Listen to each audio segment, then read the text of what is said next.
today we're gonna make some sauerkraut. I went to the store and got organic cabbage. I already had this Celtic sea salt, and then I've had this fermentation crock for a couple years now.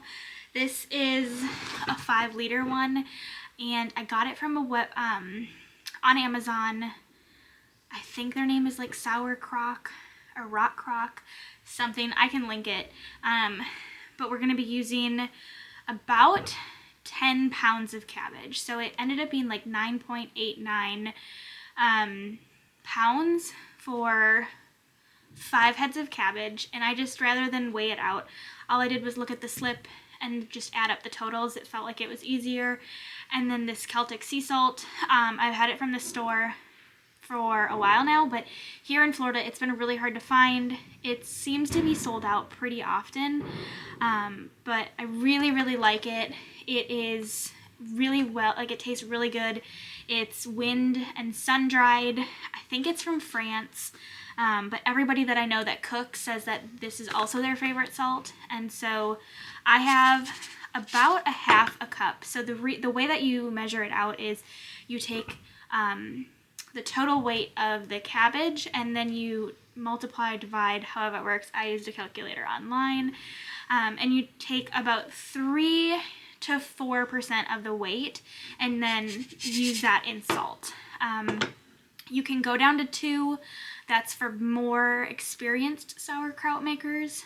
I don't think I'm one of those. I'm like on the cusp, even though I've been making it for years, but this is what we're working with. So you can use a food processor. I have a big KitchenAid one, like one of the biggest sizes, but I decided I would bring all of this food out here and prep it here at the farm while Scott and the kids work inside. So I'm just gonna cut it. It's gonna take a really long time. And then from there we'll go to the next step.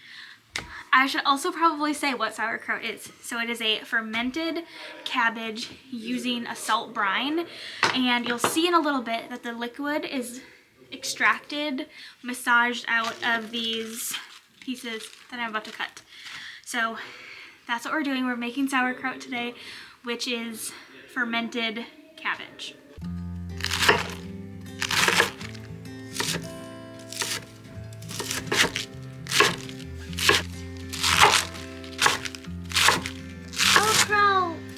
Tasted sauerkraut before. It's that I don't like sauerkraut.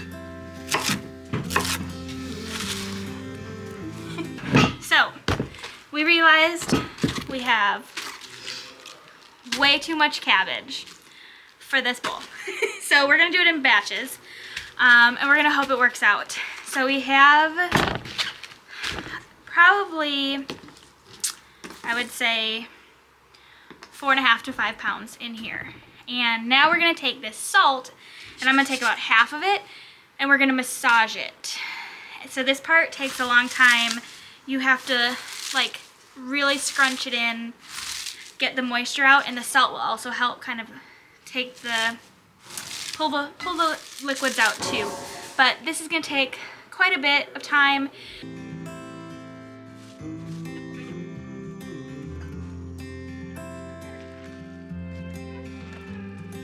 One cabbage left out of the whole thing. We have the other half in this big bowl, so we're gonna finish chopping this one, then we're gonna massage it. The salt's already in the bottom, and it'll go into the crock, and then I'll explain the fermentation process.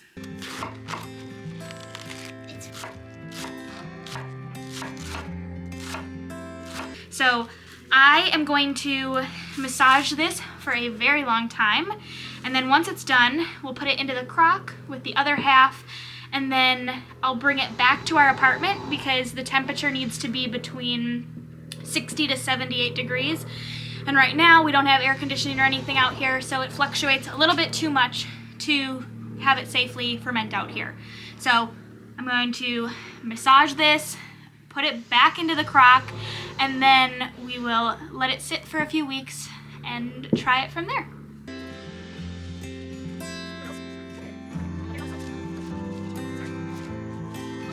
We officially are done massaging it, doing everything that we needed.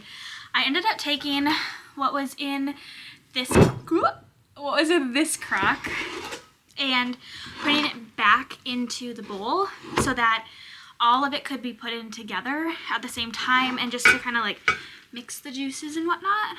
I don't necessarily know if that's needed, but it's just what I did. So trying to show the liquid that I got out from the bottom. So they're shooting firecrackers off in the background. It's New Year's Day here. So pretty good amount of liquid water brine, and that is truly just from massaging with the salt and getting the liquid to come out of the cabbage.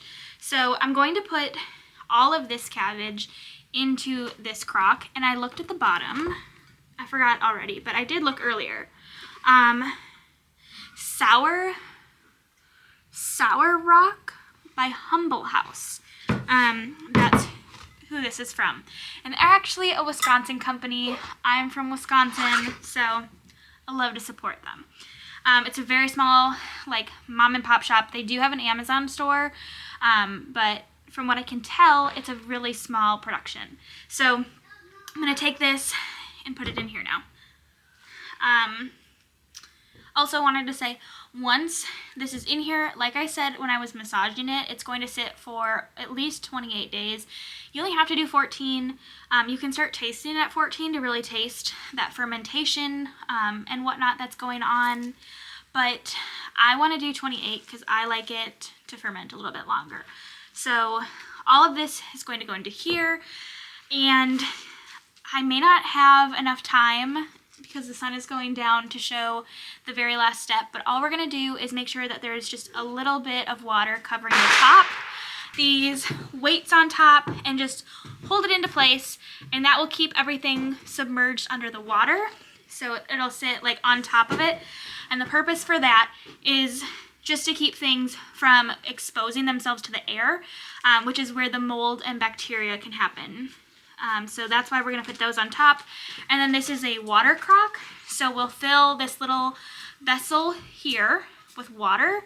And the top, which I don't know, it's right in front of me, will sit right here. Now what's cool is that nothing can get in because there's a water, there's water filling the surface, but gas can escape because there's a little hole right here.